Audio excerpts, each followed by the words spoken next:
langsung saja kita mulai. Sebelum memulai kegiatan pada hari ini, kami mohon kepada semua peserta untuk membantu link Zoom kegiatan pada hari ini. Kalau ada teman-temannya juga yang mau ikutan. Selain itu, kami mohon juga untuk memut suaranya agar memperlancar kegiatan pada hari ini. Baik, Bapak Ibu semuanya, Assalamualaikum warahmatullahi wabarakatuh. Warahmatullahi wabarakatuh. Perkenalkan, nama saya Ahmad Muzakir, moderator hari ini sekaligus panitia. Karena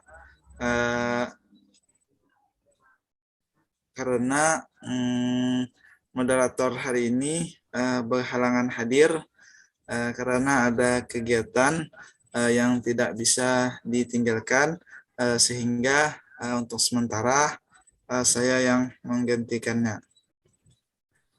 Terima kasih kepada Bapak Saripudin SPDI MPD selaku founder dan CEO Analog Startup Learning. Alhamdulillah acara pada hari ini dapat terlaksana berkat dukungan dari Universitas Lambung Mangkurat, Universitas Muhammadiyah Bengkulu, Universitas Muhammadiyah Pontianak, Universitas San Pedro, Institut Pertanian Bogor, Institut Agama Islam Al-Azhar Lombok Linggau, Min 3 Kota Medan, Man 1 Kota Kediri, dan yang terakhir yaitu SMAN 8 Banjarmasin. Kegiatan ini juga disponsori oleh Berkah Ziarah, Toko Manasa, dan yang terakhir Borneo Tour and Travel. Para narasumber dan semua peserta yang kami hormati, sebagaimana telah diumumkan, Diklat Pendidikan Nasional kali ini mengambil tema Bhinneka Tunggal Ika. Sebelum penyajian materi, izinkan saya untuk menyampaikan sedikit pengantar terkait materi yang akan disampaikan. Pada dasarnya, kegiatan ini sangat bermanfaat dan menarik untuk diikuti. Karena banyak sekali informasi yang kita dapatkan. Oleh karena itu, diharapkan kepada seluruh peserta memperhatikan dan mengikuti diskusi sebaik-baiknya. Pada hari ini akan menghadirkan 3 orang narasumber. Yang pertama yaitu Dr. Ziti Azizatun Nekmah, MPDI, dengan materi internalisasi nilai-nilai modernisasi beragama di madrasah. Yang kedua yaitu Pak Alex Andi Watir, ISPIL SMI, MSI, dengan materi peduli lingkungan dan peduli sosial. Yang ketiga yaitu Pak Ipan SPDI dengan materi membangun karakter anak bangsa. Untuk mempersingkat waktu, langsung saja kita memasuki yang pertama. Sebelum memasuki acara yang pertama, saya terlebih dahulu akan membacakan kurikulum PIT dari Ibu Dr. Hajah Ziti Azizatun Nekmah, MPDI. Pendidikan I1, Tarbiyah Prudipai, Stain Kediri 2004. Kemudian melanjutkan S2, PAI juga, Stain Kediri 2013. Kemudian yang terakhir yaitu S3 PAI, BSI UIN Maliki Ibrahim. Pengalaman dalam dunia pendidikan, ada beberapa pengalaman. Di sini saya akan menyebutkan 5 pengalaman dari Ibu Dr. Hajah Siti Azizatun Nikmah MPDI. Yang pertama yaitu Ketua Redaksi Jurnal Reforma, juri lomba video pendek modernisasi beragama bagi guru RA, MA, Tika Nasional Kemenak Republik Indonesia 2021. Instruktur Nasional Madrasah Repom PKB Komponen 3 Program PKB Guru dan Tindik Madrasah Direktorat Jenderal Pendidikan Islam Kementerian Agama Republik Indonesia tahun 2021 hingga sekarang.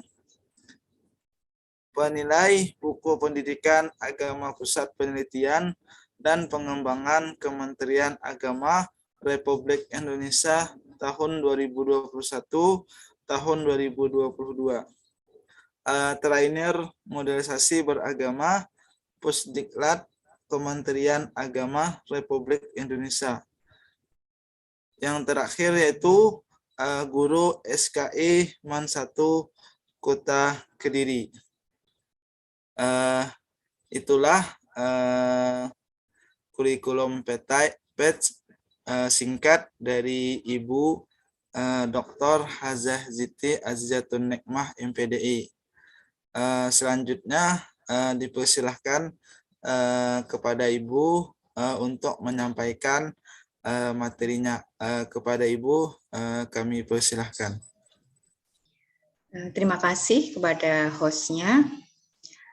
Saya mulai. Assalamualaikum warahmatullahi wabarakatuh. Waalaikumsalam warahmatullahi wabarakatuh. Om Swastiastu, Namo Buddhayo. Salam sejahtera Bapak Ibu. Masih bersemangat pagi hari ini ya. Alhamdulillah pagi hari ini kita bisa bertemu untuk melaksanakan aktivitas ilmiah, berdiskusi bersama-sama, saling berbagi wawasan dan keilmuan dalam rangka untuk meningkatkan kualitas diri dan mencerdaskan generasi kita bangsa Indonesia. Bapak Ibu yang saya hormati, pertama-tama marilah kita mengucapkan rasa syukur kehadirat Ilahi Robbi yang mana pagi hari ini kita bisa bersua dalam keadaan sehat walafiat dan tentunya masih tetap bersemangat. Dan kedua kalinya sholawat dan salam kita sampaikan kepada junjungan kita baginda Nabi besar Muhammad Rasulullah Shallallahu Alaihi Wasallam yang kita harapkan syafaatnya. Bapak Ibu, mungkin berbeda dengan Bapak Ibu yang lainnya yang kebanyakan para narasumbernya adalah berasal dari universitas ya. Kalau saya memang banyak berkecimpung dalam dunia madrasah di Kementerian Agama Republik Indonesia, dan alhamdulillah juga saya ini termasuk aktivis dalam moderasi beragama di Kementerian Agama Republik Indonesia. Jadi izin saya share materi Bapak Ibu ya.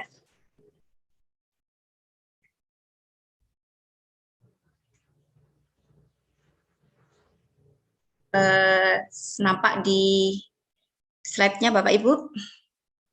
Bisa nampak ya? Oke, terima kasih.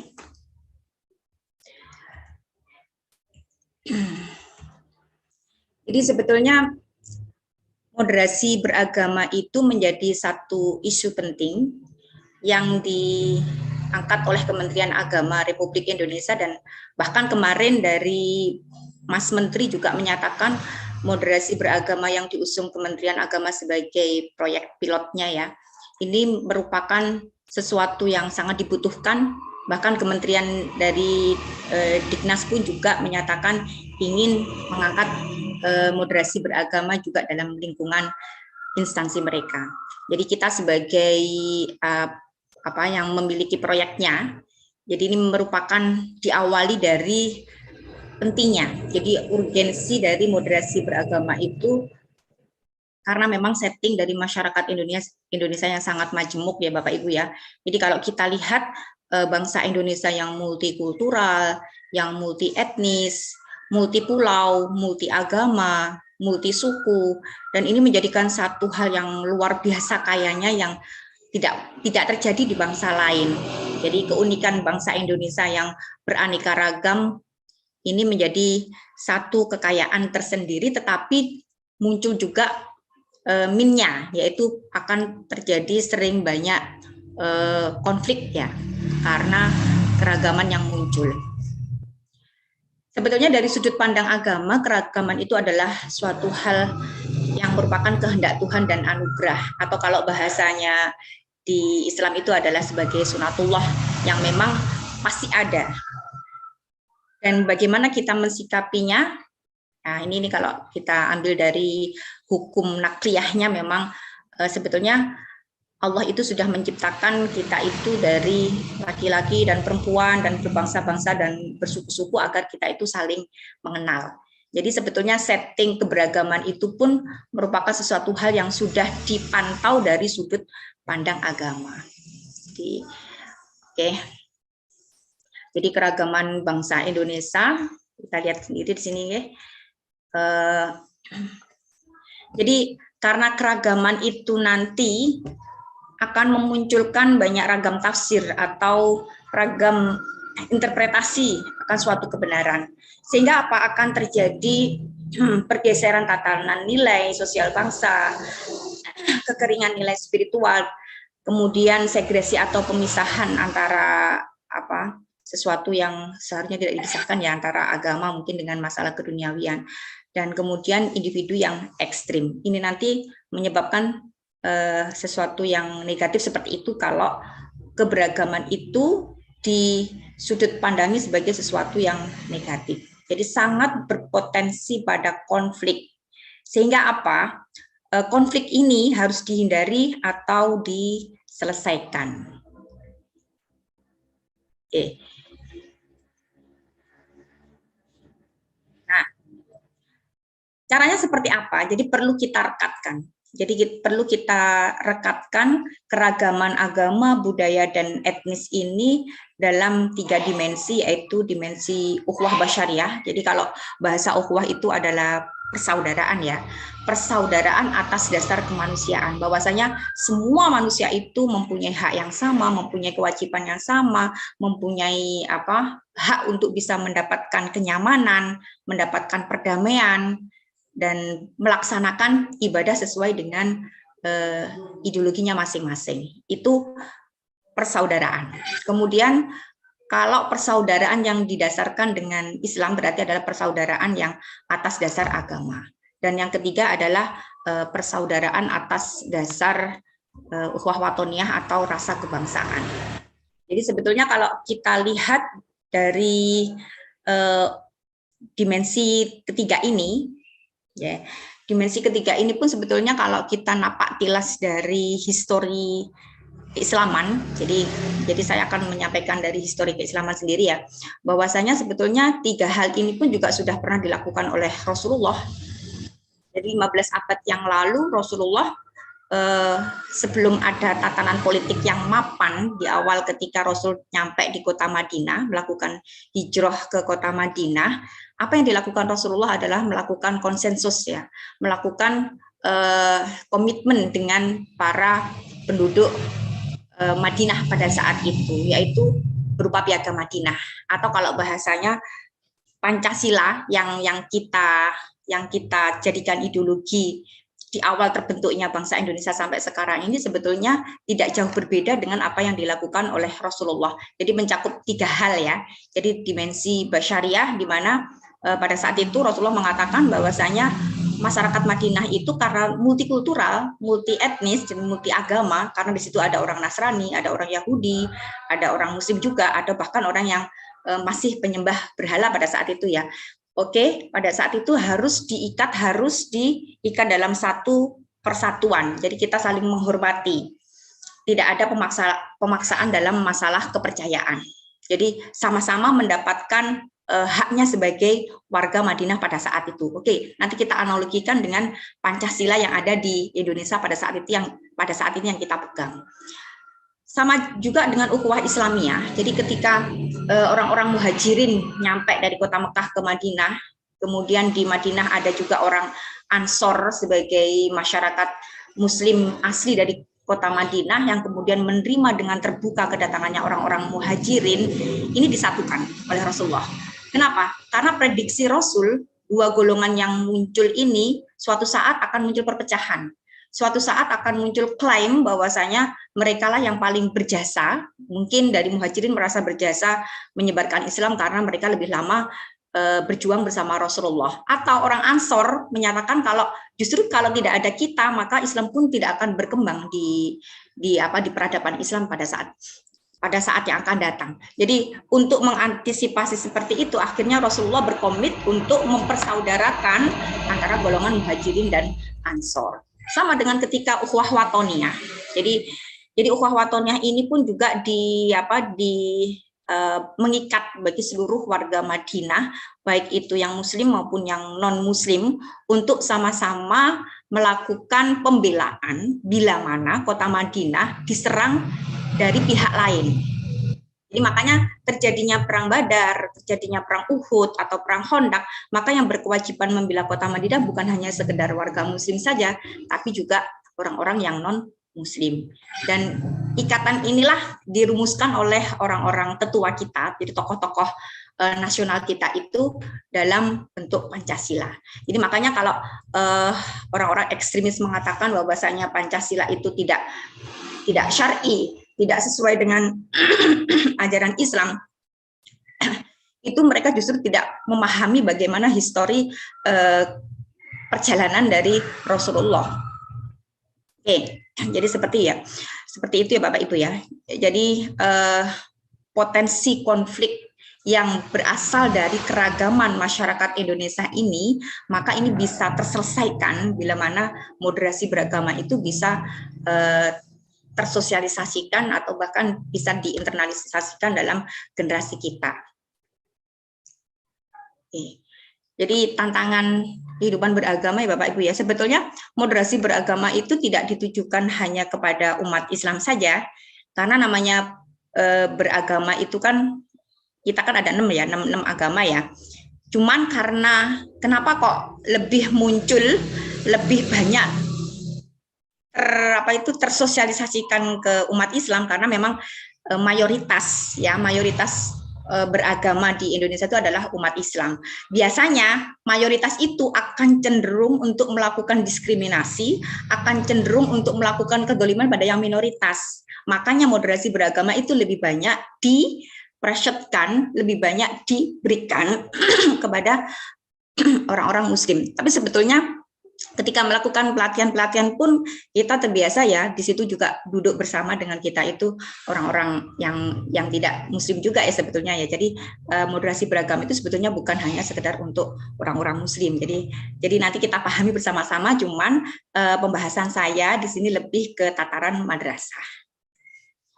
Jadi memang tantangan kehidupan keberagamaan saat ini, karena memang memuatnya pandangan, sikap, dan perilaku keagamaan yang eksklusif, yang bersemangat menolak perbedaan dan menyingkirkan kelompok lain.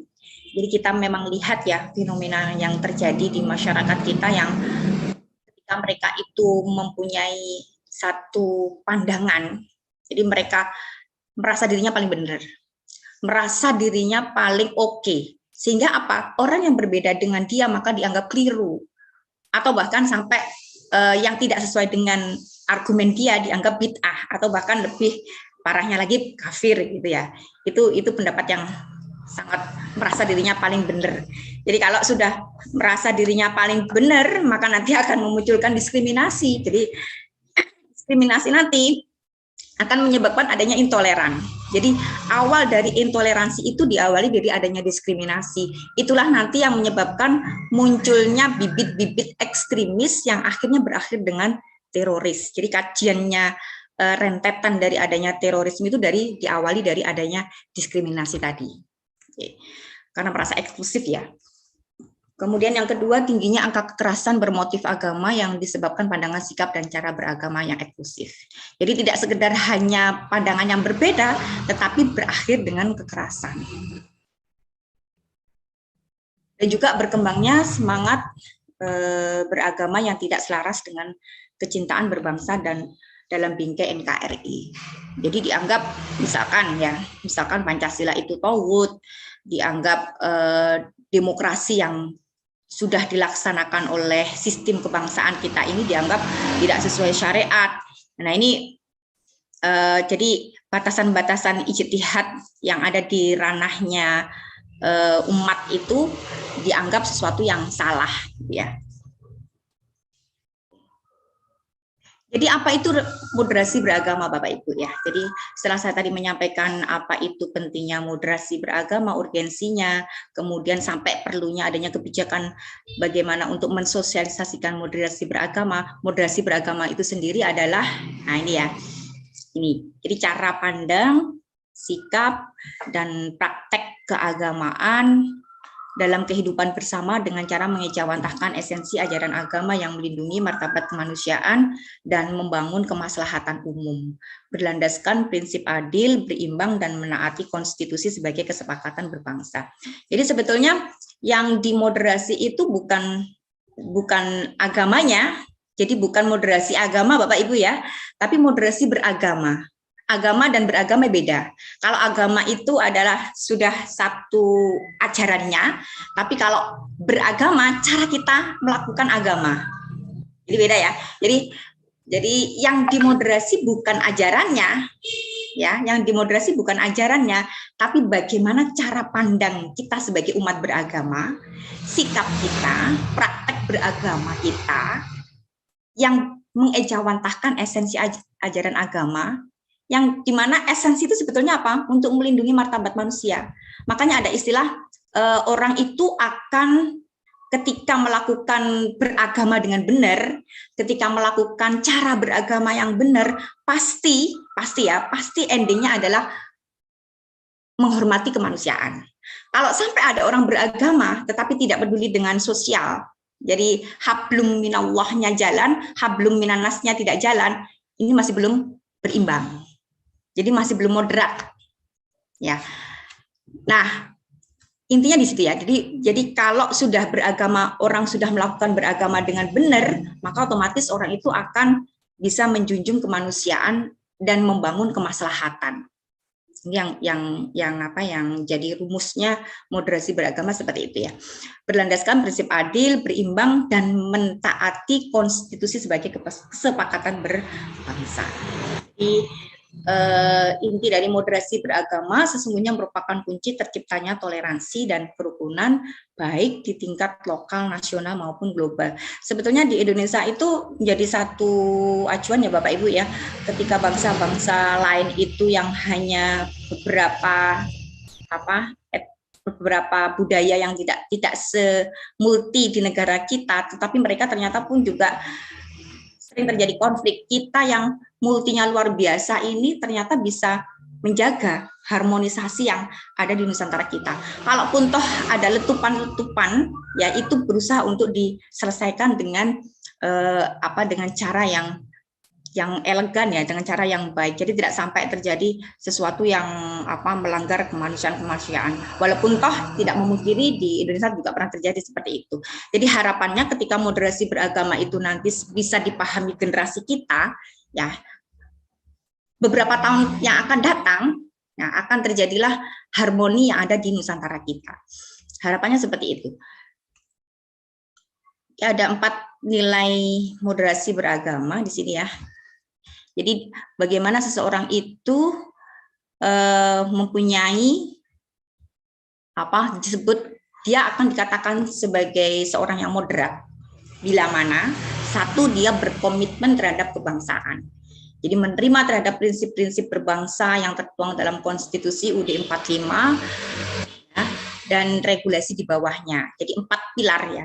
Jadi kalau 4 pilar kebangsaan itu mengakui ya Pancasila, UUD 45, Bhinneka Tunggal Ika, ya, sekaligus yang terakhir adalah NKRI, Negara Kesatuan Republik Indonesia. Jadi 4 ini diakui ya, betul-betul dipegang sebagai prinsip-prinsip berkebangsaan. Toleransi, jadi menerima keberbedaan, membiarkan dengan sesuatu yang berbeda dengan diri kita, menghargai keberbedaan. Ini toleransi ya. otomatis kalau sudah muncul toleransi akan anti kekerasan atau radikalis atau tidak melakukan kekerasan. Dan yang terakhir, melakukan penghormatan terhadap tradisi. Jadi orang yang moderat, dikatakan orang moderat itu bila mana nilai-nilai budaya yang ada di Nusantara kita itu tetap dijaga, tetap berusaha untuk dilestarikan. Jadi bukan justru menganggap itu sebagai sesuatu yang berbeda, yang berbeda dengan ajaran agama atau bahkan perlu dibasmi habis-habisan. Padahal kalau kita lihat justru terjadinya Islamisasi di Nusantara itu kan diantaranya adalah melalui budaya ya. Jadi melalui budaya yang ditanamkan, kalau di Jawa ada Wali Songo ya. Ini termasuk budayalah yang termasuk jalur yang dominan untuk di kalangan grassroots-nya. Ini tadi sudah saya jelaskan untuk dimensi ukhuwahnya ya, Islamiyah, Basyariah maupun Watoniyah. Jadi ada 9 kata kunci dalam moderasi beragama, yaitu kemanusiaan tadi ya. Jadi kalau orang dikatakan beragama dengan baik, maka dia akan berprinsip untuk menjunjung martabat kemanusiaan. Nah, kalau sudah menjunjung martabat kemanusiaan, maka kemaslahatan umum ini juga akan terjaga. Kemudian tetap berprinsip pada sesuatu yang adil. Kalau berimbang itu maksudnya berimbang antara akal, antara nakal, kemudian antara unsur-unsur duniawi, antara unsur-unsur ukhrawi. Itu maksudnya berimbang seperti itu. Kemudian taat konstitusi. Jadi mentaati sebagai seorang warga negara berkomitmen untuk mentaati apa yang sudah dikonstitusikan oleh pemerintah. Kemudian komitmen berkebangsaan, tadi ada 4 pilar, toleransi, nanti dan anti kekerasan dan penghormatan kepada tradisi sebagaimana yang sudah saya sampaikan di depan. Lah, ini kita langsung masuk ke madrasahnya ya Bapak Ibu ya. Karena saya ada di dunia madrasah, jadi saya sangat tertarik untuk membahas ini. Mungkin bisa di-share di lembaga lain ya, tidak harus di madrasah juga. Jadi pendekatan implementasi moderasi beragama di madrasah atau mungkin bisa dipakai di sekolah ya. Itu pertama adalah pemahaman dulu. Jadi pendekatannya itu adalah memberikan pemahaman terhadap materi moderasi itu siapa sih, bukan moderasi itu kemudian sesuatu yang kebablasan, bukan seperti itu ya Bapak Ibu ya. Justru kehadiran pemahaman moderasi beragama ini nanti diharapkan akan terciptanya kerukunan dan harmonisasi pada masyarakat Indonesia. Ini yang perlu dipahamkan di Sivitas Akademia Madrasah, baik itu di tataran guru maupun di tataran peserta didik. Kemudian pencegahan ini nanti diharapkan masuknya aliran-aliran radikalis ini tidak terjadi di dunia madrasah. Apalagi kalau kemarin kita bahas minggu kemarin ya Bapak Ibu, kemarin sempat dibahas itu kalau media sosial itu sebagai salah satu media yang mempercepat ya, atau apa itu. Jadi isu-isu tentang radikalis itu justru banyak dicerap oleh masyarakat atau generasi milenial. Ini nanti harapannya pencegahannya lewat situ. Jadi kalau kita gurunya paham dulu, kemudian media sosial itu sebagai media yang semuanya para generasi milenial itu megang ya. Ini nanti harapannya itu tidak sampai terjadi radikalis itu dalam dunia remaja ya. Dan ini bagaimana sikap seorang guru itu bisa memberikan sesuatu yang bijak supaya medsos itu tidak bisa sampai menyebarkan permasalahan-permasalahan radikalis dalam dunia pendidikan. Ini pencegahannya diantaranya seperti itu nanti. Kemudian pengentasan. Jadi pengentasan itu nanti bagaimana ketika peserta didik yang sudah terkena atau mungkin bahkan guru ya, di dunia madrasah pun juga ada loh beberapa orang itu kita temui itu juga terpapar radikalis itu juga ada ya. Jadi terpaparnya bukan dalam segi anarkisnya tapi dari segi pemikirannya dia.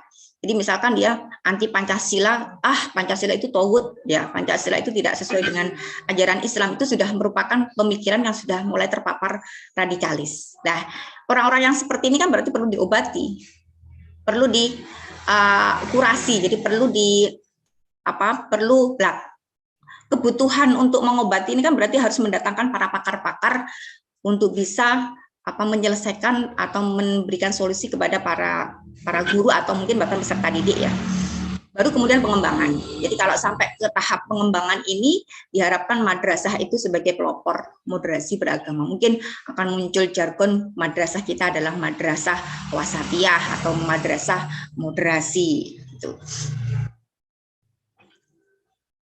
Kemudian tahapannya, jadi diawali dari kebijakan struktural dulu.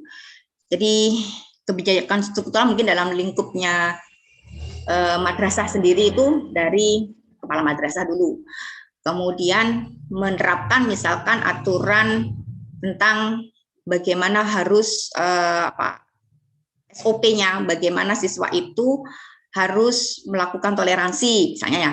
Kemudian banyak melakukan diskusi ya.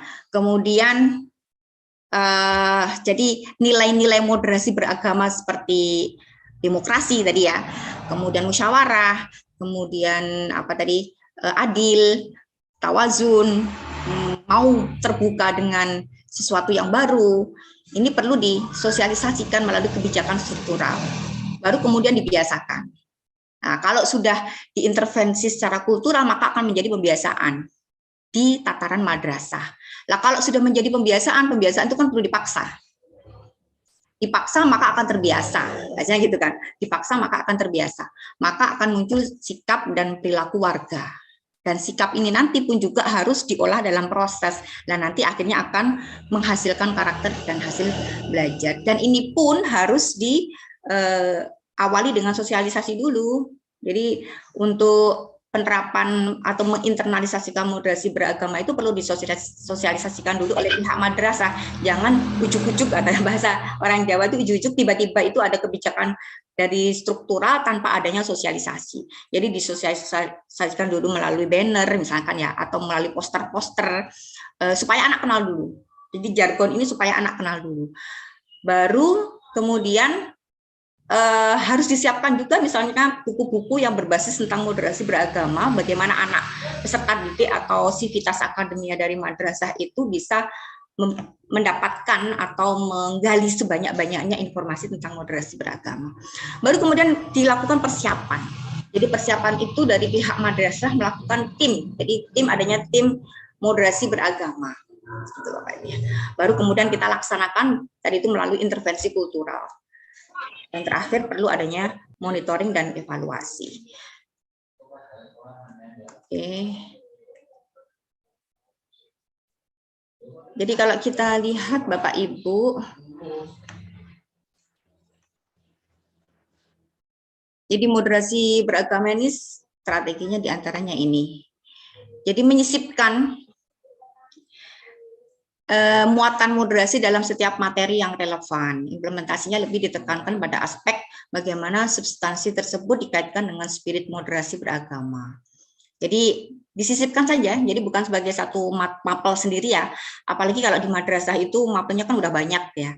PAI itu sudah ada 5, kalau di sekolah atau di yang ada di Diknas itu cuma PA jadi 1, tapi kalau di madrasah itu sudah ketambahan 4 mapel, belum lagi nanti muatan lokal. Apalagi kayak di madrasah saya itu adalah madrasah vokasi ya, madrasah penyelenggara keterampilan, sehingga ada 6 tambahan jam dari mulok itu untuk melakukan pelaksanaan pembelajaran di vokasinya. Jadi tidak perlu harus berupa mapel tersendiri yang justru itu akan membebani siswa. Ini hanya menyisipkan saja.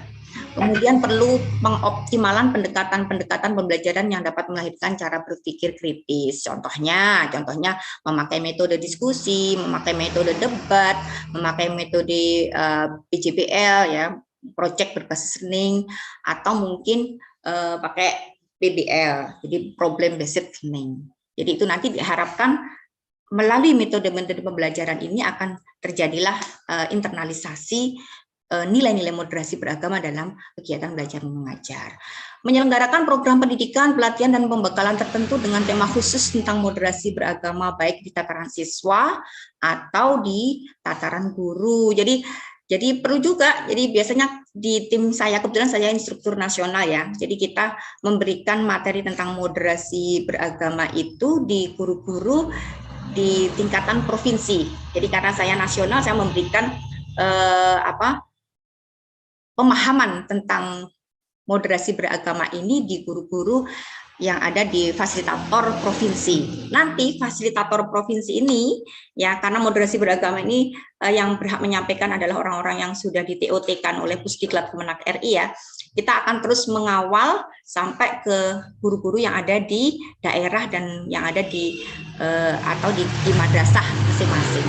Jadi kita berkolaborasi dengan Kementerian Agama untuk memberikan materi tentang moderasi beragama. Lah kalau di tataran siswa, karena program pendidikan ini tidak bisa diberikan sebagai mapel tersendiri ya, jadi kita sisipkan di programnya. Contohnya ya, kalau di juknisnya Matsama, kalau di madrasah namanya Matsama ya, atau masa ta'aruf siswa atau MOS ya, itu wajib ada materi tentang moderasi beragama. Jadi kita sisipkan, kita kenalkan kepada peserta didik baru tentang urgensi moderasi beragama yang ada di madrasah. Itu diantaranya melalui program seperti itu. Atau misalnya di kegiatan Pondok Ramadan. Pondok Ramadan itu juga ada juknis ya, dari Kementerian Agama itu harus menyisipkan materi tentang moderasi beragama juga. Jadi terus diasah bagaimana pemahaman tentang moderasi beragama itu di tataran siswa melalui program-program yang ada di madrasah. Ini sesuai dengan peraturan Dirjen Pendis nomor 7272 tahun 2019. Oke. Jadi kalau sesuai KMA 184 2019 ini masih kurikulum K13 ya Bapak Ibu ya. Ini memang setiap guru wajib menanamkan nilai moderasi beragama. Kemudian penanaman nilai moderasi beragama kepada peserta didik itu sifatnya adalah hidden kurikulum. Tidak harus tertuang dalam administrasi pembelajaran RPP. Jadi karena tadi sifatnya insersi ya, jadi hanya menyisipkan saja, jadi tidak perlu guru itu merubah total bagaimana RPP-nya harus RPP bermoderasi. Cukup dimasukkan aja nilai-nilai karakter yang ada di nilai-nilai moderasi. Kemudian tidak menjadi mata pelajaran sendiri ya, tetapi muatannya terkandung dalam mapel PAI, masuk bahasa Arab. Kalaupun toh nanti, jadi penjelasannya lebih luas lagi, itu nanti bisa dijabarkan di sub-sub yang berkenaan dengan atau yang secara tersurat tadi sudah ada di KIKD itu sudah ada nilai-nilai moderasi beragamanya, nanti bisa kita gali di situ. Oke, ini slide saya yang terakhir. Jadi sebetulnya karena ini adalah proyek dari Kemenak RI sejak masa Pak Menteri Bapak Lukman Hakim ya. Jadi sebagai pelopor moderasi beragama itu memang Bapak Lukman Hakim. Jadi di awal memang beliau memberikan regulasi moderasi beragama ya.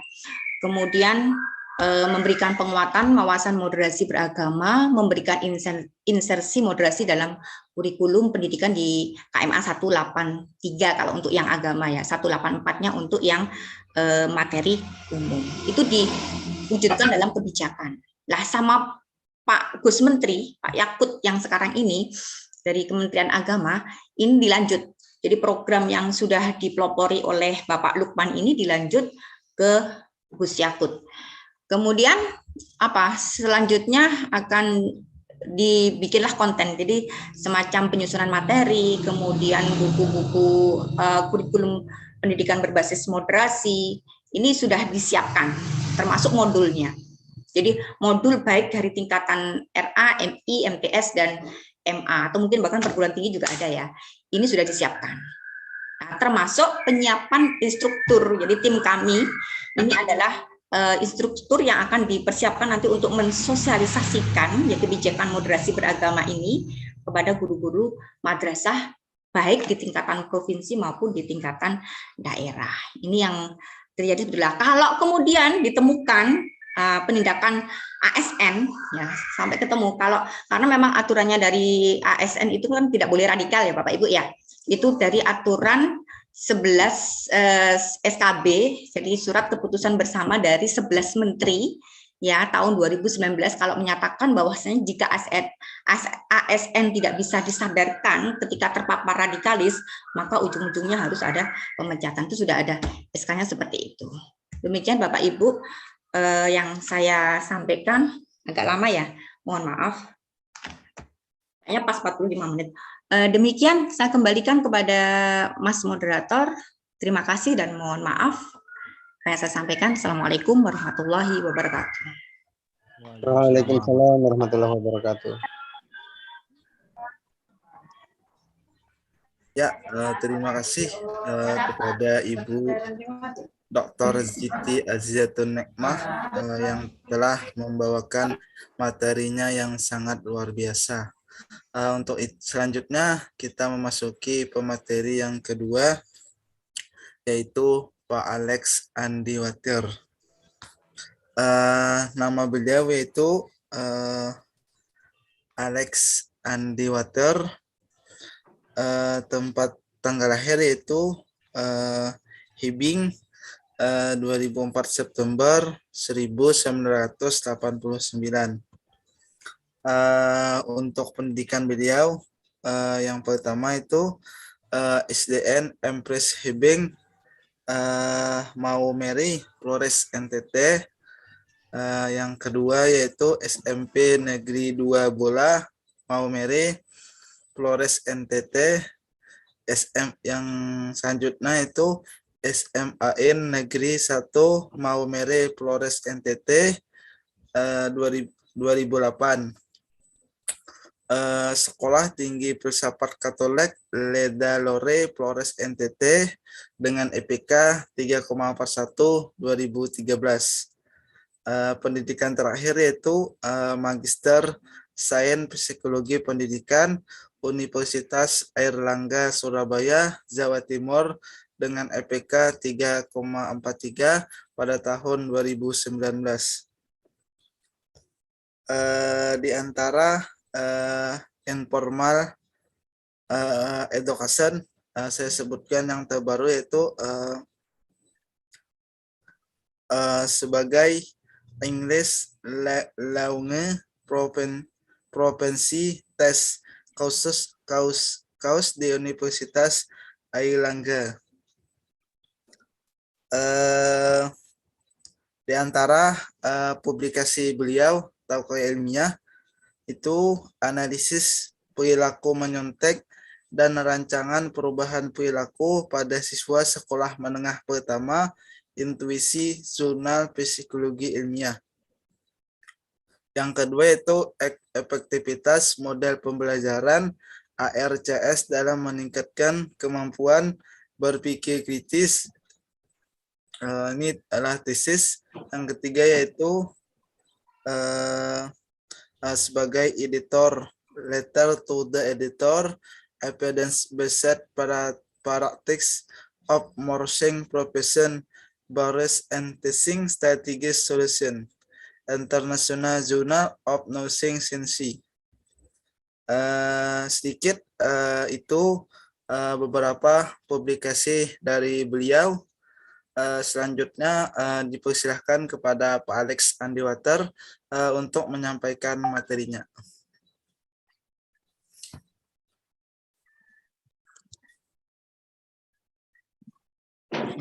Ya, baik. Terima kasih Pak Ahmad Mujagir sebagai moderator kita pada pagi hari ini, dan terima kasih juga kepada Ibu Dr. Seti yang sudah mengawali kegiatan kita pada pagi hari ini dan nanti akan disusul oleh Pak Ipan ya, MPDI.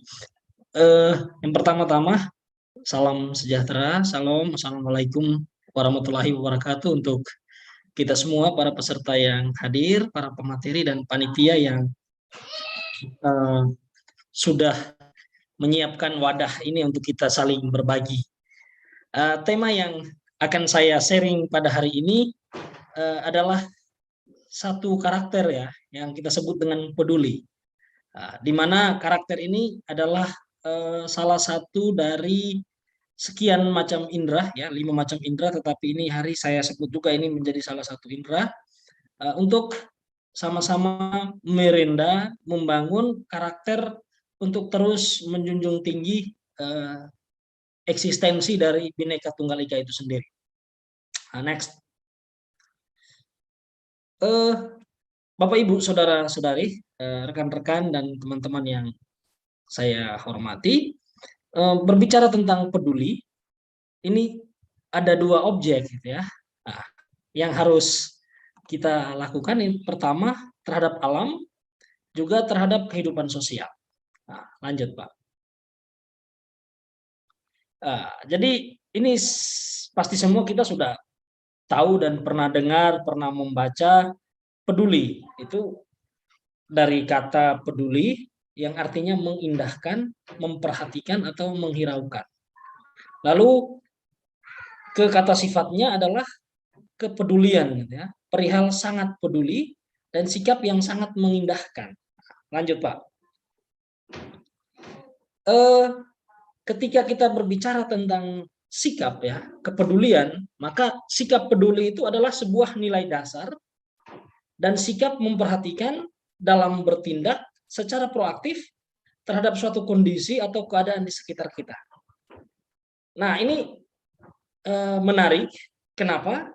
Karena satu sikap yang kita miliki secara sadar, tahu dan mau terhadap situasi atau kondisi yang terjadi di sekitar kita. Nah, karena ada situasi atau kondisi yang ada di sekitar kita, maka sikap yang kita miliki yang disebut dengan sikap peduli itu adalah sebuah keberpihakan. Ya, keberpihakan kita terhadap apa? Keberpihakan kita untuk melibatkan diri dalam setiap persoalan ataupun kondisi yang terjadi di sekitar kita. Nah, kondisi ini apa saja, Bapak Ibu? Ya, mungkin ada suka, ada duka cita, gitu ya. Atau dalam situasi apapun, ketika kita turut terlibat di dalam kondisi ini, maka kita sudah menampilkan satu sikap yang kita sebut dengan sikap peduli. Ini saya pikir akan sangat matching dengan sudah disampaikan oleh Ibu Dr. Zeti tadi bahwa bagaimana moderasi beragama itu terjadi, gitu ya. Akan dialami, perlu ada satu indikator yang lain adalah sikap peduli ini. Lanjut Pak. Nah, karena dari sikap peduli kita ikut serta melibatkan diri, maka peduli itu sebenarnya adalah sebuah rasa turut, ya, turut, sebuah rasa, ya. Turut apa ya? Turut mencintai, turut mengerjakan, turut berbagi, turut menjaga, juga rasa turut memiliki dan rasa turut-turut yang lain gitu ya. Jadi pokoknya apa yang dialami, apa yang dirasakan dalam situasi sekitar kita, kita ikut turut gitu ya. Lanjut Pak. Nah, ini supaya tidak disalahartikan ya dalam situasi turut, maka yang perlu kita perhatikan pertama sekali adalah soal tempat, waktu, maka kedua hal ini kita harus masukkan dalam sebuah konteks. Ya, jangan sampai yang terjadi di sekitar kita, kondisi yang terjadi di sekitar kita yang tadi sudah diwanti-wanti oleh Ibu Dr. Zeti bahwa mungkin akan terjadi terorisme atau pembunuhan atau peristiwa-peristiwa lain yang merusak gitu ya. Itu kita juga ikut turut. Nah, ini yang keliru ya. Ini bukan peduli untuk membangun karakter Bhinneka Tunggal Ika, tetapi kita ikut peduli untuk hal-hal yang lain. Nah, ini yang kita tidak bahas Bapak Ibu ya. Nah, maka sikap peduli yang kita angkat hari ini adalah peduli dalam konteks berbasis nilai-nilai Pancasila. Ya. Tentu kalau kita berbicara tentang konteks nilai-nilai Pancasila, maka nilai-nilai yang menjunjung moralitas bangsa kita sendiri. Ya, lanjut Pak. Nah, pertanyaan kita Bapak Ibu, ini saya mau masuk ke dalam topik kita hari ini tentang peduli. Itu pertanyaan yang paling mendasar itu ada 3. Yang pertama, saya peduli kepada siapa? Lalu yang kedua, mengapa kepada mereka?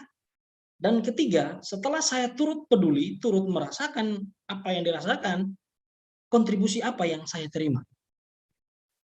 Ya, oke, lanjut. Nah, lanjut ya. Ini kepada siapa? Jawabannya 2 tadi. Alam dan manusia. Nah, Bapak Ibu, ini menarik ya. Manusia ini adalah satu bagian kecil sekali dari seluruh alam raya yang kita tinggali saat ini ya. Manusia itu hanya satu bagian kecil. Nah, ada 4 komponen utama yang menunjang kehidupan kita manusia. Yang pertama udara, api, air, dan tanah. Nah, 4 komponen ini akan sangat bersinergi dengan kehidupan manusia. Ya, manusia akan sehat, manusia akan bahagia, manusia akan hidup tentram, tenang, aman ketika relasi antara manusia dengan manusia atau yang kita sebut dengan relasi sosial kita sudah baik, gitu ya. Tetapi ada hal lain yang mungkin saat ini ya sudah banyak ya menarik perhatian dunia, yaitu soal lingkungan alam. Bagaimana udara yang kita hirup saat ini, bagaimana air yang kita nikmati hari ini, bagaimana tanah yang kita pijaki hari ini. Lalu api ini ya unsur utama, salah satu unsur yang memang sering juga yang kita jumpai dalam kehidupan kita hampir tiap hari. Nah, bagaimana ketika 4 unsur alam ini dikolaborasikan dengan kehidupan manusia, itu kita tidak bisa terpisahkan satu dengan yang lain. Nah, sekarang adalah bagaimana penghargaan kita, baik terhadap sesama manusia maupun terhadap alam. Lanjut, Pak. Nah, ini alam ini sebenarnya sebuah hadiah ya. Alam itu sebuah hadiah yang penuh dengan keindahan, gitu ya, penuh dengan keajaiban yang diberikan untuk kita semua tanpa terkecuali. Nah, itu kita perhatikan beberapa situasi ini. Ya, betul Bapak. Ke slide berikut. Bapak Ibu saudara-saudari, saya mohon kita perhatikan beberapa situasi yang kita tampilkan dalam slide.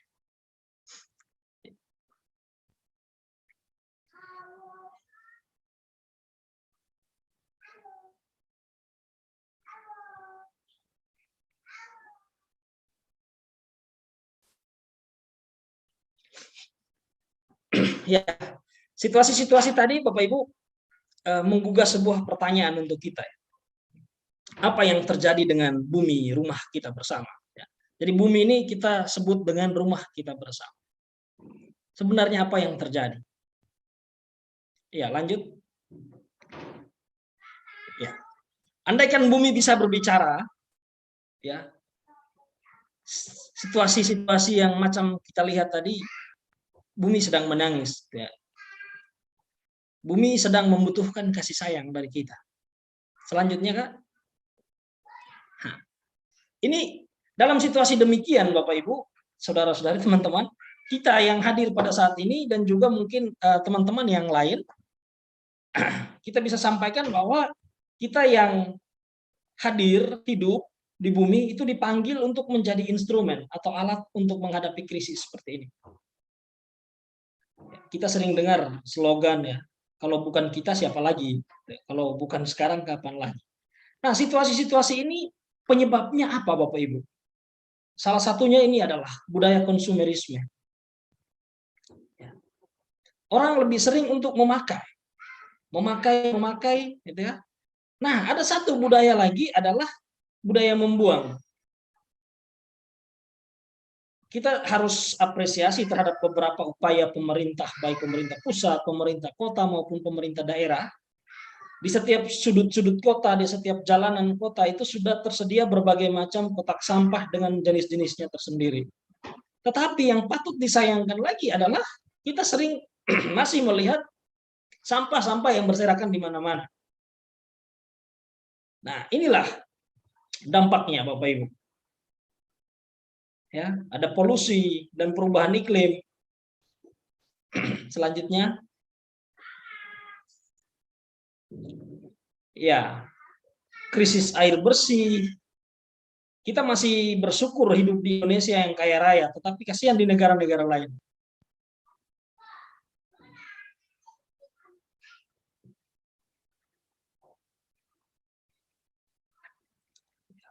Kehilangan keanekaragaman hayati Bapak Ibu. Ya, lanjut. Nah, dari situasi-situasi tadi Bapak Ibu ya, ada dampak-dampak yang terjadi. Polusi, perubahan cuaca, iklim, krisis air bersih, kehilangan keanekaragaman hayati. Itu kita melihat sebab-sebab yang terjadi. Ya, tadi sudah saya sentil sedikit soal budaya konsumerisme, budaya membuang, gitu ya. Nah, ini kenapa? Karena dampak yang paling terasa itu adalah orang-orang miskin dan orang-orang yang lemah. Ya, untuk saat ini, ya, orang yang kaya ketika sakit dia masih bisa mampu untuk membeli satu tabung oksigen. Tetapi kita tidak pernah mungkin, ya jarang orang menyadari bahwa oksigen ini disediakan oleh alam untuk saya secara gratis atau cuma-cuma. Tetapi ketika kita mengalami sebuah penderitaan, bergulat dengan diri sendiri, ya, ketika kita sudah masuk dalam situasi darurat, butuh oksigen, ya itu kita harus bayar. Gitu ya. Nah, inilah beberapa hal. Sekarang kita akan bertanya bagaimana terhadap orang-orang yang miskin, yang lemah, yang untuk membeli makan sehari aja udah setengah mati. Nah, itu tadi terhadap alam Bapak Ibu ya. Nah, sekarang dampaknya terhadap situasi kita manusiawi. Yang pertama itu adanya degradasi moral. Kemerosotan etika, ya. Banyak orang yang ingin ya mau gampang saja tanpa sebuah proses. Dan memang saat ini kita harus akui ya, perkembangan teknologi, ilmu pengetahuan dan lain sebagainya sudah menyediakan segala sesuatu ya kita siap ambil saja, siap memakai saja gitu ya, tanpa sebuah proses. Tinggal kita berproses mencari duit, ya sudah, kalau saya punya duit semuanya ada. Nah, kalau model seperti ini maka individualitasnya makin tinggi. Lahirlah eksklusivisme. Ya. Oh, ini milik saya. Gitu ya. Orang yang punya banyak akan mempunyai kepemilikan semakin banyak. Karena akan ya segala sesuatu akan dikuasai. Situasi ini saya pikir matching dengan sudah apa yang disampaikan oleh Dr. Seti tadi ya. Situasi ini Bapak Ibu akan muncul apa? Kesenjangan. Ya kalau kita di daerah misalkan kami ya di wilayah Indonesia Timur, contoh di NTT ini masih sedikit terlihat kesenjangan antara yang kaya dan yang miskin karena memang kita hampir rata-rata ya hidup serba apa adanya. Tetapi ini teman-teman kalau di kota-kota besar metropolitan ini sangat nampak terlihat ini. Ya. Di samping gedung-gedung tinggi itu bersanding ya perkampungan-perkampungan kumuh ya bisa kita katakan seperti itu. Pertanyaannya adalah pernah adakah sepotong roti yang diberikan untuk mereka? Ketika orang-orang yang tinggal dan berdiam di gedung-gedung yang tinggi. Ataukah, jangankan sepotong roti, ataukah pernah secuil senyum yang diberikan untuk mereka ketika mereka yang melintasi jalanan di situ, melihat orang-orang miskin yang ada di situ? Tapi sampai saat ini kita harus masih bersyukur karena orang-orang seperti ini ya belum melakukan sebuah perlawanan. Pertanyaannya adalah apakah mereka mampu atau mereka memang ditutup untuk tidak bisa bergerak untuk melakukan sebuah perlawanan terhadap situasi ini. Ini dalam waktu dekat atau semakin lama Bapak Ibu, situasi ini akan menjadi semakin lama semakin terjadi dan terus-menerus maka akan muncul suatu perlawanan. Orang merasa bahwa dia ditindas, diperas dan dikuasai. Maka situasi ini ya, situasi harmonis yang sudah terjadi berubah akan menjadi situasi yang kacau. Nah, ini akan menjadi sangat menarik kalau peduli ini kita bangun bersama di atas dasar seperti yang Ibu Dr. Seti katakan adalah 3 dasar ya, di atas dasar kemanusiaan. Ya, di atas dasar kebangsaan, rasa satu bahasa, satu bangsa, satu tanah air, maka yang menjadi kepunyaan saya, kelebihan saya itu kita bisa untuk yang lain. Oke, next.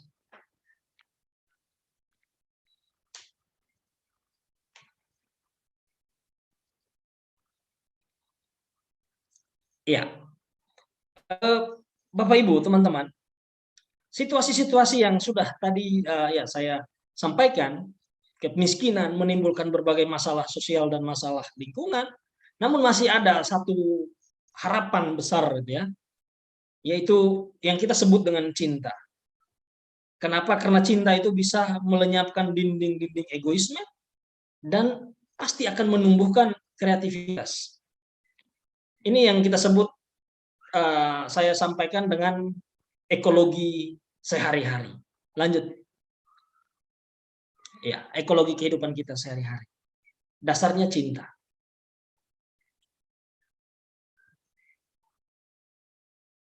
Ya, kembali, ya. Ini kita harus sadar bahwa solusi itu tidak hanya muncul dari satu cara. Apa kita menafsir dan mengubah realitas? Tidak. Tetapi solusi yang muncul adalah kita harus menggali kekayaan budaya lokal yang sangat menghargai alam, seni, serta kehidupan batin dan spiritualitas. Ya. Nenek moyang kita sudah mewarisi berbagai macam budaya, seni, tradisi, kehidupan batin dan spiritualitas. Ini kita harus kembali. Ketika akar ini kita pegang kuat, Bapak Ibu, saya pikir solusi untuk menghadapi situasi-situasi yang sedang terjadi itu bisa kita atasi dengan sangat mudah. Karena dari komunitas-komunitas kecil ini, kalau dia berkembang kuat, pasti alam yang maha luas itu kita bisa tuntaskan dengan cara yang mudah, gampang, dan melibatkan seluruh elemen masyarakat. Lanjut.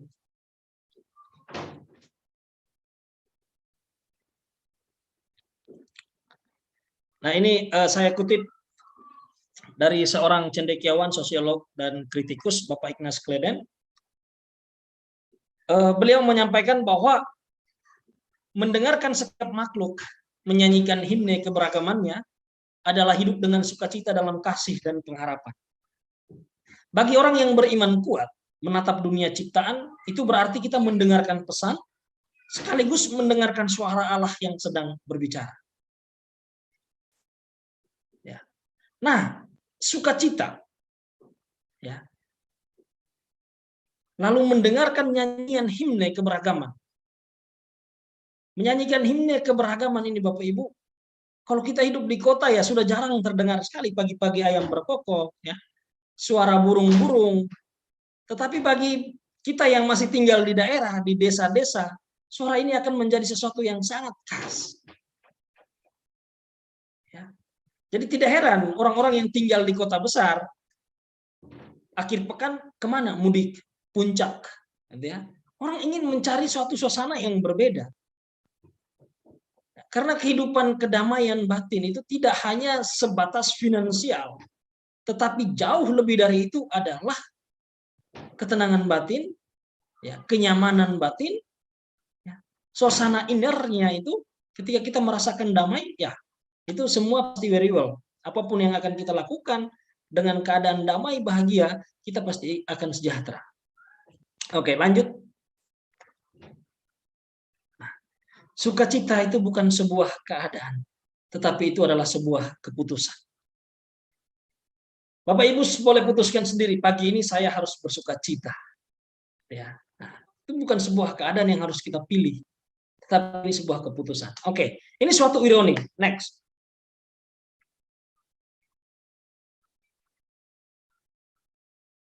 Nah, satu ironi. Mengapa? Rasa persatuan yang mendalam dengan makhluk lain dan alam tidak mungkin menjadi nyata kalau pada saat yang sama hati kita tidak dipenuhi dengan kelembutan, kasih sayang, kepedulian terhadap sesama manusia. Ini lain kata kita katakan bahwa saya mencintai dia, tetapi sebenarnya dalam hati itu benci, gitu ya. Dalam hati sering ya umpat-umpatin orang ini, tuh enggak apa-apa. Ya, padahal dalam hatinya rasa sakit gitu. Ini ironi sebenarnya. Kita katakan bahwa punya rasa persatuan yang mendalam, tetapi sangat disayangkan jika pada saat yang sama hati kita tidak menyatakan seperti itu. Hati berbicara lain. Nah, lanjut.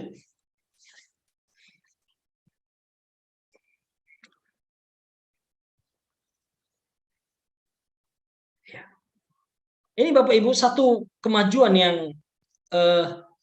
juga menjadi dampak penyebab dari segala yang tadi kita lihat adalah kemajuan teknologi yang begitu pesat, namun tidak disertai dengan pengembangan manusia dalam hal tanggung jawab, nilai, dan hati nurani.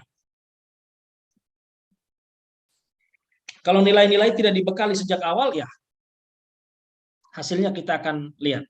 Nah, teman-teman, ini beberapa tawaran solusi. Ya. pertama adalah bagaimana kita menjalin relasi. Relasi, kenapa? Lanjut saja kakak, slide ya. Pertama sekali yang saya sebut dengan individualisme romantis. Wah, kenapa individualisme romantis? Nah, ini bahasa lainnya adalah kita berdamai dengan diri sendiri. Ya. Ketika saya nyaman dengan diri sendiri, saya apa adanya, terima saya seperti ini, ya maka kita akan memandang yang lain. Ya, ini saya pakai teorinya Martin Buber, seorang filsuf dari Prancis. Ya, relasi aku engkau. Kita memandang segala sesuatu sebagai engkau yang ilahi. Nah, ketika kita memandang segala sesuatu yang lain yang di sekitar kita sebagai engkau, dalam kurung ilahi ya, engkau E-nya E besar. Jadi kita memandang ini engkau yang lain sebagai subjek, bukan sebagai objek. Atau hadirnya yang lain itu sebagai cerminan aku yang lain. Nah, ketika kita punya prinsip atau pandangan seperti ini, Bapak Ibu, di sana akan terjadi sebuah dialog personal. Yang melukiskan bagaimana dialog personal itu dapat mendefinisikan sebuah kodrat kenyataan. Eksistensi manusia dapat didefinisikan oleh cara kita berada, kita berpartisipasi dalam dialog dengan sesama, dengan dunia, dan dengan Sang Pencipta. Ya, lanjut.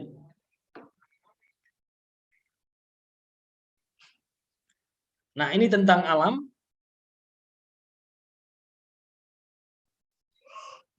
Ya.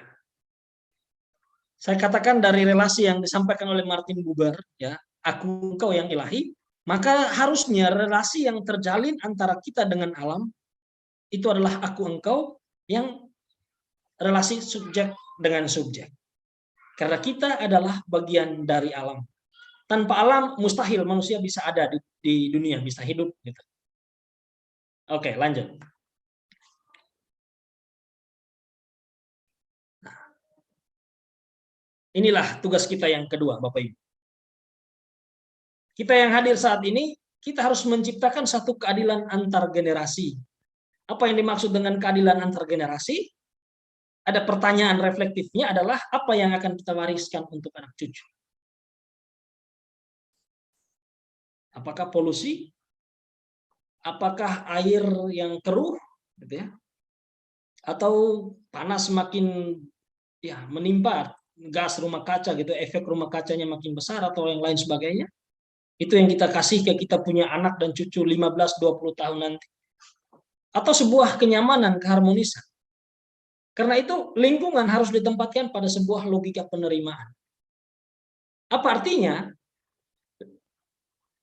Logika penerimaan ini adalah kembali ke slide yang tadi. Ya, adalah pinjaman atau utang yang diterima oleh setiap generasi dan harus diteruskan ke generasi berikutnya. Titipan sementara. Oke.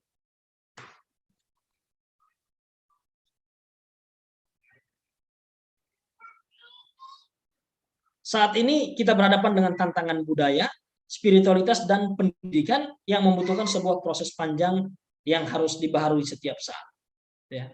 Ini banyak solusi-solusi praktis gitu ya, yang sudah ditawarkan oleh berbagai macam dinas, instansi terkait atau kementerian-kementerian yang terkait yang berhubungan dengan tantangan terhadap budaya, pendidikan, dan sebuah proses-proses yang lain. Oke, lanjut.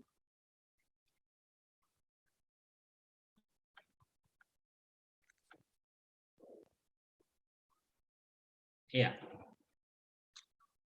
Ini yang ketiga, Bapak Ibu.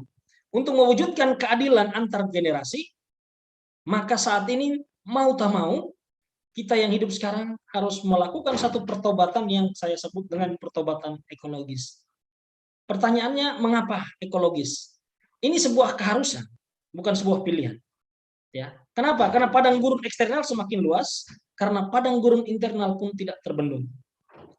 Ini satu sangat sederhana analoginya. Ya.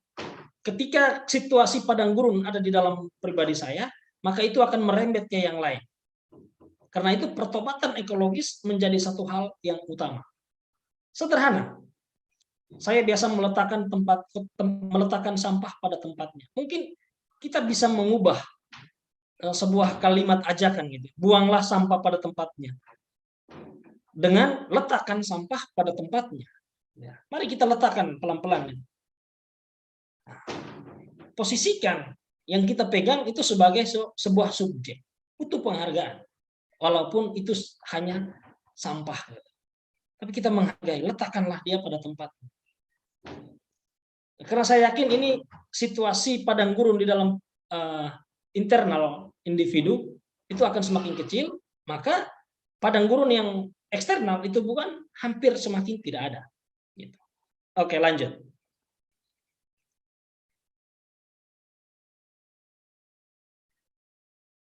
Nah, dengan adanya pertobatan ekologis, Bapak Ibu, kita sudah bisa mampu melahirkan inner peace. Ya. Keharmonisan akan terjalin jika kita mampu berdamai dengan diri sendiri. Nah, dengan kedamaian batin, kita pun akan mampu menemukan kembali suatu keselarasan yang jernih dengan dunia ciptaan untuk menuangkan gaya hidup yang dicita-citakan, dan akhirnya kita menemukan Allah dalam realitas ciptaannya. Ketika kedamaian kita miliki, ya, kedamaian yang kita punya, maka kita pasti akan menemukan sebuah gaya hidup yang ada di dalam seluruh realitas. Lanjut.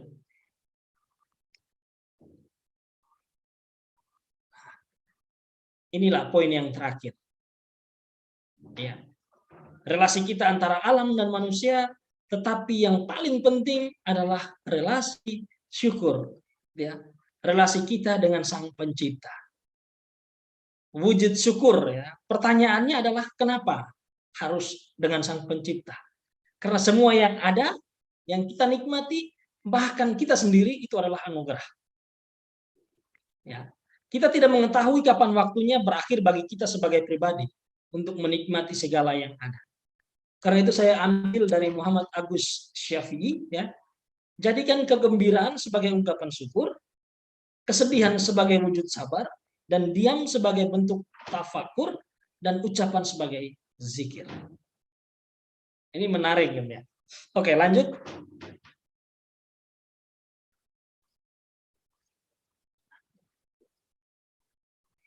Inner peace-nya ini, Bapak Ibu, kita mampu mendengar dan merasakan gemanya walau kita hidup dalam kebisingan dunia. Kita pasti bisa mendengarkan apapun di tengah kebisingan, di tengah hiruk pikuknya kota, keramaian, dan lain sebagainya. Tetapi ketika kita sudah punya inner peace, kita pasti bisa mendengarkan. Lanjut. Nah, ini sebuah pertanyaan refleksi, Bapak Ibu. Sudah bersyukurkah kita hari ini?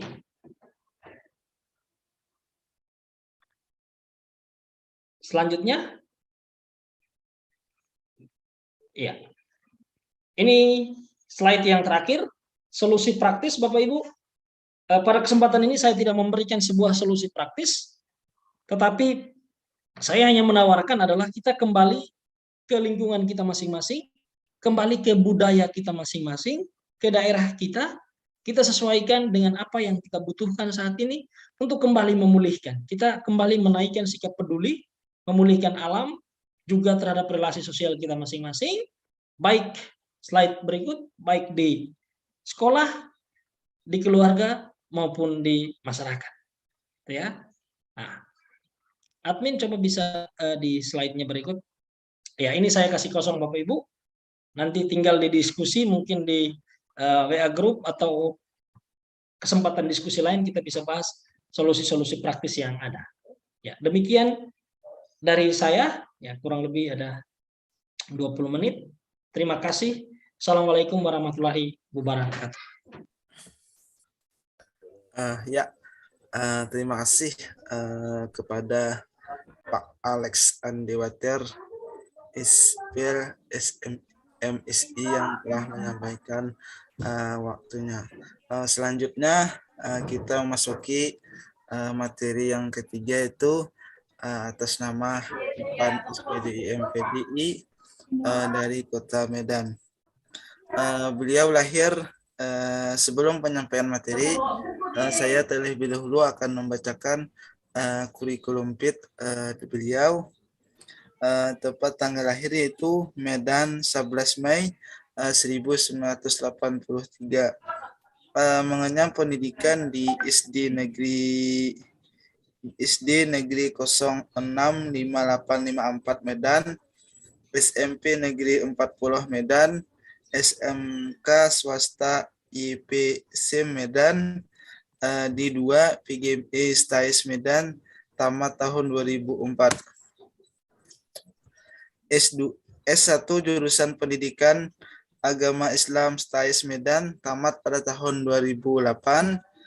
S2 Prodi Pendidikan Islam konsentrasi Pendidikan Agama Islam UIN ISO, tamat tahun 2015.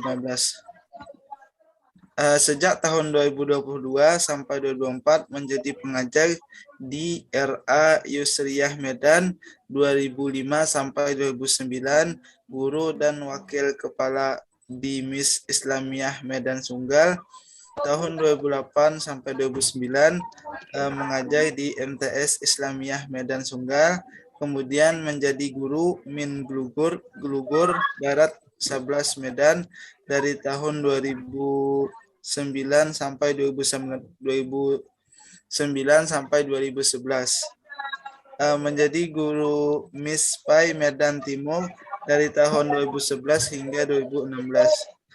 Menjadi guru Menkota Medan dari 2016 sampai dengan sekarang. Dan yang terakhir yaitu fasilitator daerah Kabupaten Takuta tahun 2021 hingga sekarang. Pengalaman pernah mengikuti beberapa kegiatan yaitu workshop pelatihan baik di tingkat Kabupaten Takuta, provinsi, nasional, dan internasional.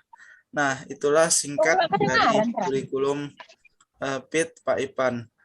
Selanjutnya dipersilahkan kepada Pak Ipan untuk menyampaikan materinya. Untuk kepada Bapak dipersilahkan. Baik, terima kasih kepada moderator Muzakir dari Anak Teacher Learning. Bismillahirrahmanirrahim. Assalamualaikum warahmatullahi wabarakatuh. Waalaikumsalam warahmatullahi wabarakatuh. Alhamdulillahirabbil alamin. Salatu wassalamu ala asrofil anbiya'i wal mursalin wa ala alihi wa sahbihi ajma'in. Alhamdulillah pada pagi hari ini menjelang siang nanti kita masih diberikan Allah kesehatan, kenikmatan sehingga kita dapat berhadir, berkumpul, bersilaturahim dalam agenda acara yaitu Diklat Pendidikan Nasional dengan tema karakter Bhinneka Tunggal Ika. Sebelumnya saya sapa dulu kepada panitia yang telah memberikan kesempatan kepada saya. Terima kasih. Kemudian yang kami hormati selaku narasumber dari Ibu Neti ya, dari MAN 1 Kediri, dan Pak Alexander dari Kalimantan. Kemudian saya sapa juga kepada para peserta yang berhadir mengikuti Diklat Pendidikan Nasional ini yang alhamdulillah sudah 3 hari berjalan. Baiklah Bapak Ibu yang kami hormati, apa kabar semuanya Bapak Ibu? Baik, alhamdulillah. Ya, alhamdulillah Ibu, luar biasa, insya Allah lebih baik ya. Amin, amin, amin. Ya, baik. Tadi sudah diperkenalkan kurikulum VT saya. Jadi, baiklah untuk selanjutnya saya akan memaparkan materi ataupun sharing terhadap apa yang sudah kita nantinya sampaikan. Berbicara tentang tema pendidikan pada kali ini adalah saya mengambil tema membangun karakter anak negeri karena ini sangat berkaitan dengan tema diklat kita pendidikan nasional, yaitu karakter Bhinneka Tunggal Ika. Oke, lanjut next slide-nya.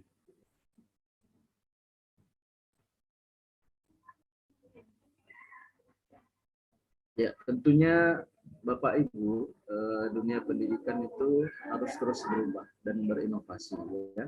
Dari mulai kurikulum yang sebelumnya sampai saat sekarang ini yang akan diterapkan adalah kurikulum Merdeka Belajar. Maka saya mengutip dari pernyataan Presiden Republik Indonesia di Istana Kepresidenan Bogor, Senin 4 Maret 2019, bahwa terwujudnya Indonesia maju yang berdaulat, mandiri, dan berkepribadian berlandaskan gotong royong.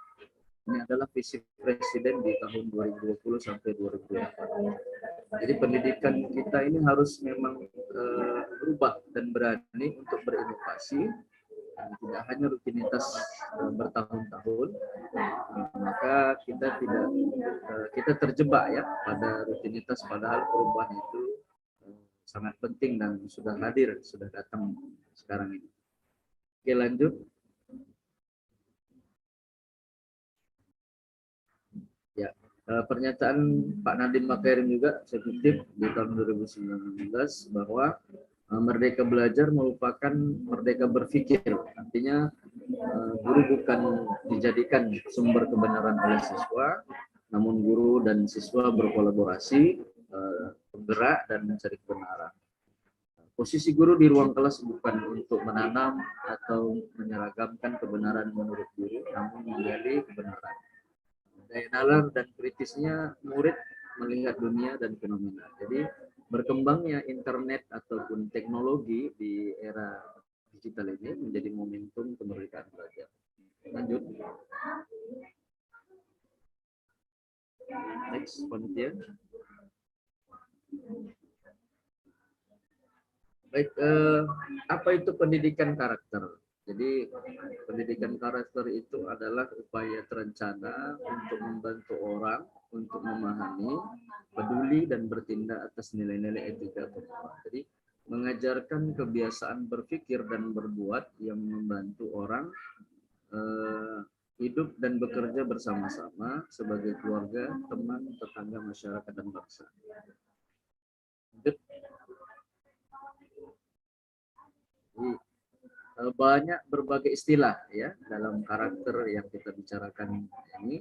Jadi menurut berbagai istilah itu adalah akhlak ya, kemudian ada moral ya, perkataan watak ya, kemudian perilaku. Karena misi ini sudah dibawa oleh Nabi kita Muhammad SAW, begitu juga para nabi sebelumnya. Jadi aku diutus untuk memperbaiki akhlak umat. Di tujuan utama dalam mapel ataupun mata kuliah agama itu sangat penting ya. Oke, lanjut. Jadi pendidikan di era industri 4.0 kemudian nanti bisa berlanjut ke 5.0 ya, bahwa pendidikan dalam pendidikan karakter itu ada pendidikan merdeka belajar ya. Di antaranya adalah literasi dan karakter. Jadi literasi yang selama ini sudah kita jalani ada literasi baru seperti literasi digital ya, data, finansial, teknologi, dan literasi manusia ya, numerasi dan lain sebagainya. Literasi lama yaitu membaca, menghitung, dan matematik ya. Kemudian pendidikan karakter yang diutamakan ialah kejujuran, religius, kerja keras, tekun belajar, tanggung jawab, adil, disiplin, toleran, dan lain-lain. Jadi capaian ke semuanya ini adalah nanti siswa dapat berpikir kritis dan memecahkan masalah. Kemudian siswa berpikir kreatif dan inovatif, terampil berkomunikasi dan berkolaborasi serta berkarakter. Next, lanjut. Kemudian tahapan pembentukan karakter bagi siswa. Jadi ya, kalau kita lihat bentuk piramidanya, bahwa yang pertama itu mengetahui, memahami, membiasakan, kemudian meyakini, jadi melakukan sesuai dengan tahapan pertama, kedua, ketiga, dan keempat. Kemudian di puncaknya adalah untuk mempertahankan. Jadi siswa yang berkarakter terpuji tersebut inilah karakternya. Jadi di dalam ini semua ada keteladanan, ada pemberdayaan, ya, ada habituasi, pembudayaan, pembelajaran dan penguatan. Lanjut.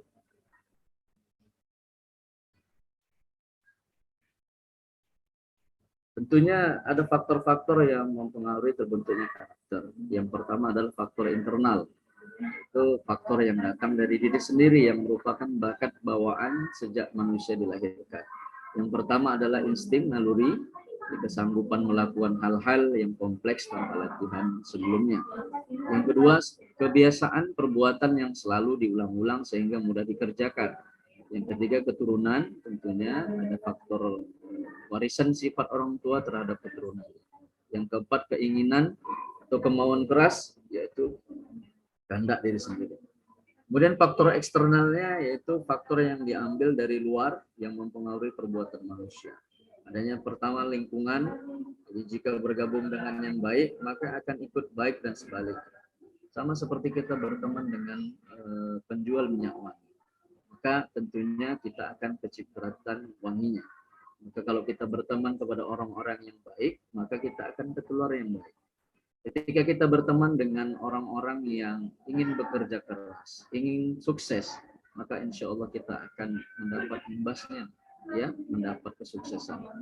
Yang kedua, faktor pengaruh keluarga. Jadi keluarga dalam pendidikan yaitu memberikan pengalaman kepada anak, baik secara penglihatan ataupun pendidikan.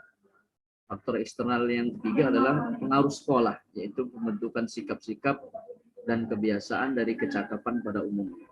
Yang keempat, pendidikan masyarakat. Ini faktor eksternal sangat penting meliputi segala bidang, baik pembentukan kebiasaan, adat istiadat, kebiasaan sikap dan minat, maupun pembentukan kesusilaan dan keagamaan. Lanjut.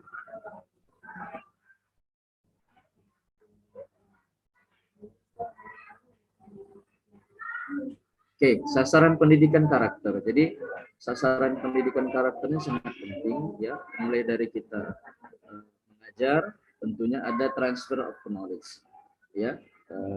Kemudian ada transfer of value, itulah mendidik. Jadi mengajar itu merupakan transfer of knowledge, kemudian mendidik transformation of value, ya, nilai-nilai pendidikan tersebut. Kemudian terbentuknya nanti paradigma, ya. Kemudian dengan terbentuknya paradigma ini menghasilkan sikap dan perilaku yang baik. Dan internalisasi nilai-nilai yang disampaikan Ibu Siti tadi sangat berkaitan dengan hal pendidikan karakter terhadap siswa, ya. Nantinya ada IQ, ya, kemudian EQ, ya, SQ dan IQ. Oke, next, lanjut.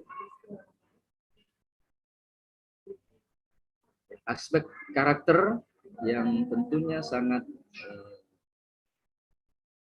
ya dominan, ya, dalam hal ini tentunya ada olah pikir. Itulah kalau bahasa Islamnya fatona, ya, thinker, kecerdasan intelektual. Kemudian nanti ada olah raga, itulah kinestetik, ya, amanah, ya, doer, kecerdasan sosial. Ada olah hati, sidik, believer, yaitu kecerdasan spiritual atau jujur. Ada olah rasa, yaitu tablik. Inilah nanti networker, artinya kecerdasan emosional dalam hal menyampaikan ilmu-ilmu. Lanjut.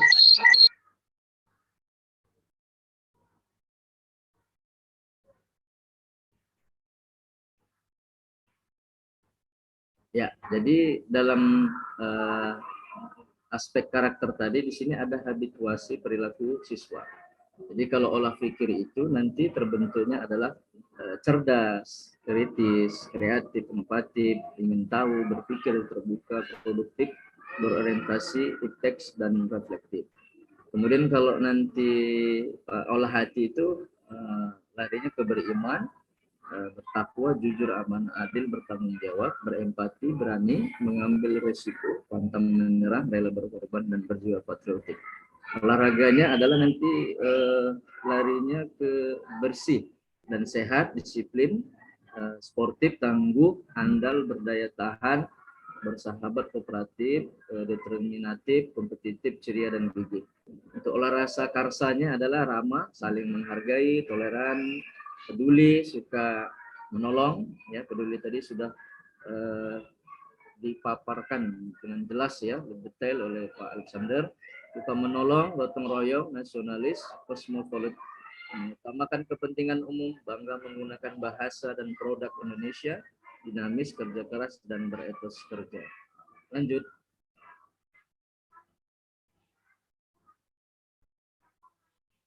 Jadi change of paradigmanya adalah perubahan untuk paradigma. Jadi yang menonton itu ditonton ya, menunggu ditunggu ya, membeli menjual bergantung, akhirnya menjadi mandiri. Bagaimana nanti, insya Allah nanti bagaimana selanjutnya. Lanjut.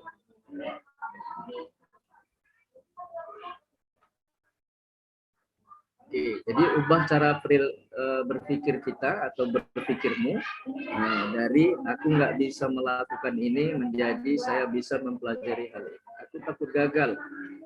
Menjadi gagal itu pelajaran yang berharga. Hari ini terlalu susah untukku, maka menjadi susah bukan berarti tidak bisa, hanya butuh waktu dan kerja keras. Segini aja udah cukup, maka menjadi saya akan berusaha lebih maksimal. Lanjut.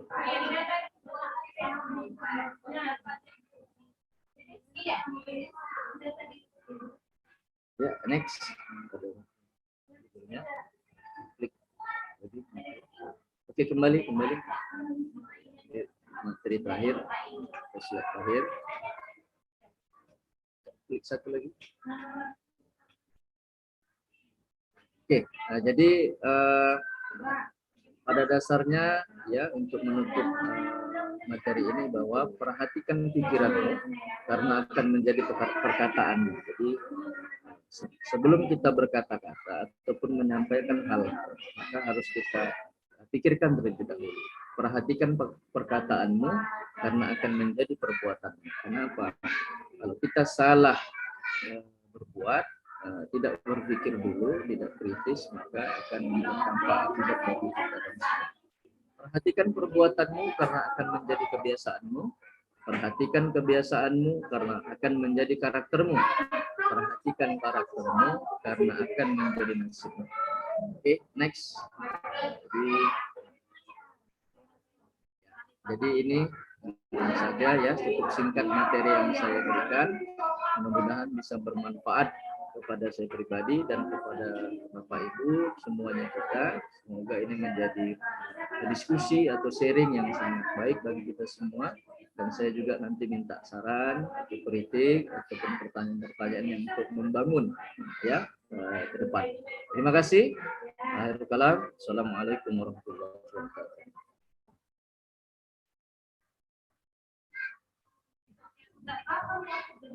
Ya, terima kasih.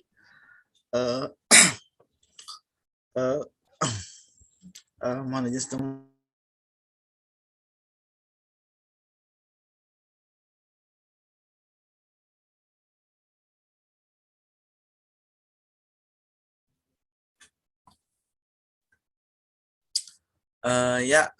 Terima kasih kepada Pak Ipan, SPDI, MPDI yang telah menyampaikan materinya yang sangat luar biasa. Selanjutnya kita memasuki sesi tanya jawab. Sebelum memasuki tanya jawab, kami informasikan bahwa link presensi telah kami kirimkan melalui kolom chat Zoom dan kolom chat live streaming. Silakan Bapak atau Ibu semuanya untuk mengisi absennya. Baik Bapak atau Ibu semuanya, kita memasuki acara sesi tanya jawab. Dipersilahkan kepada Bapak atau Ibu semuanya yang ingin bertanya, kami persilahkan. Bagi yang ingin bertanya, silahkan hand raise atau angkat tangan. Bisa juga antar pemateri kalau ada yang ingin bertanya. Kami tunggu sekitar 1 menit. Silahkan kepada Bapak atau Ibu semuanya yang ingin bertanya, silahkan hand raise atau angkat tangan.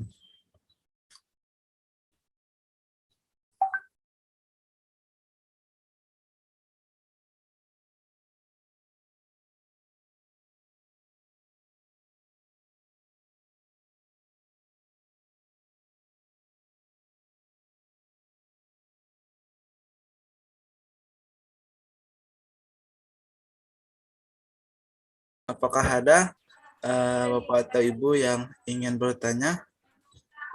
Kami tunggu. Selain itu, silahkan juga untuk mengisi absensinya.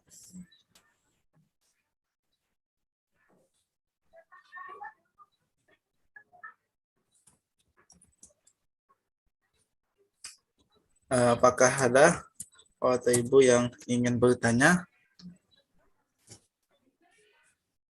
Misalnya tidak ada, maka kegiatan hari ini kita cukupkan sampai di sini. Tapi sebelum kita akhiri, silahkan kepada Bapak Ibu semuanya, silahkan untuk mengisi absensinya.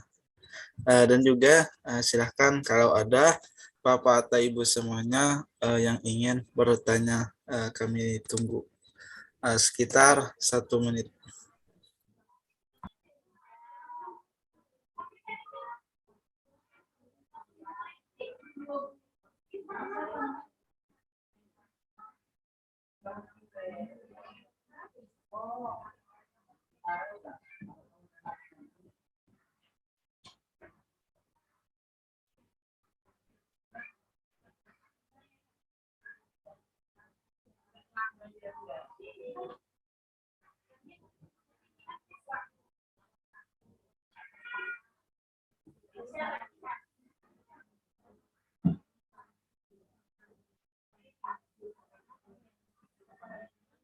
Ya, kami tunggu sekitar 1 menit kembali.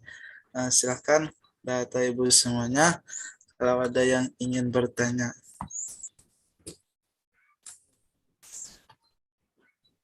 Bisa juga silakan ketikkan di kolom chat kalau ada yang ingin bertanya.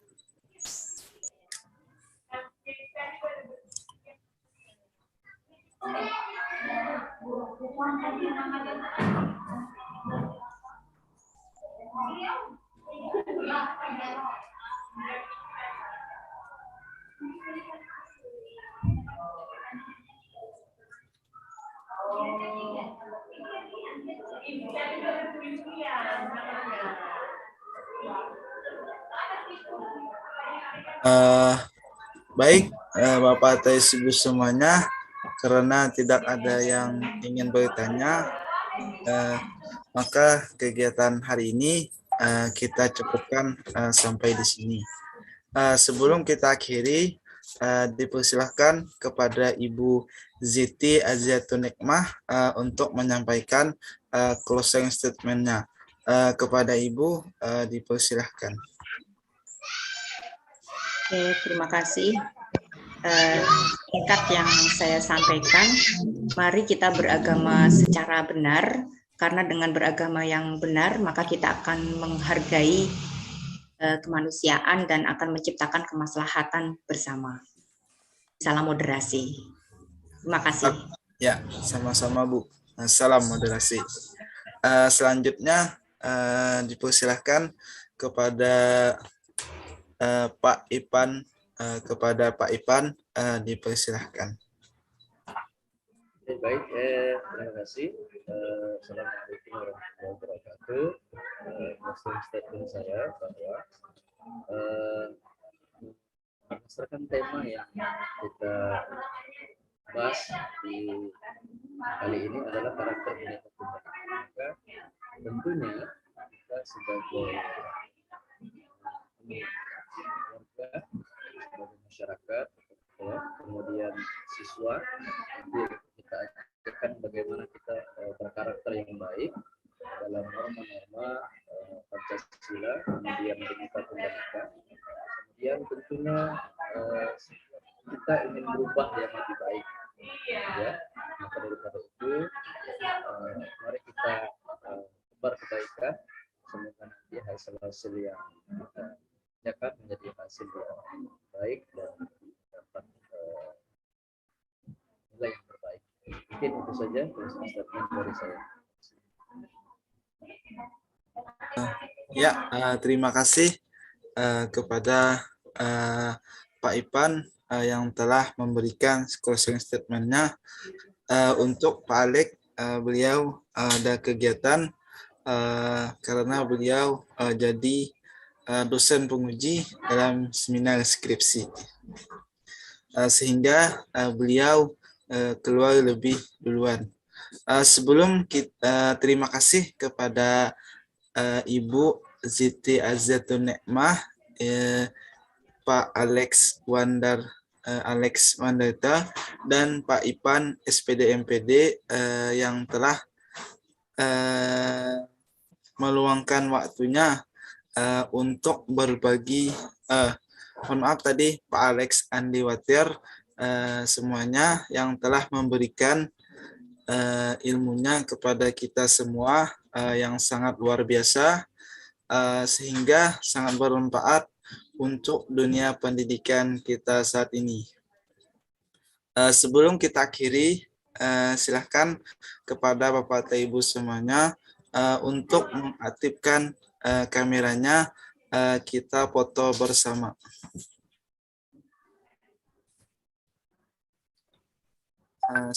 Sekali lagi, silahkan aktifkan foto dan kameranya.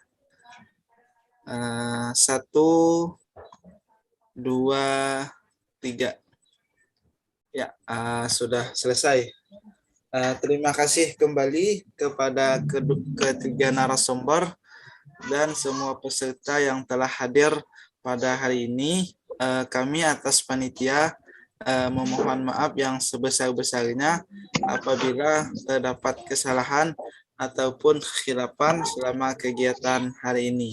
Akhirul kalam, assalamualaikum warahmatullahi wabarakatuh.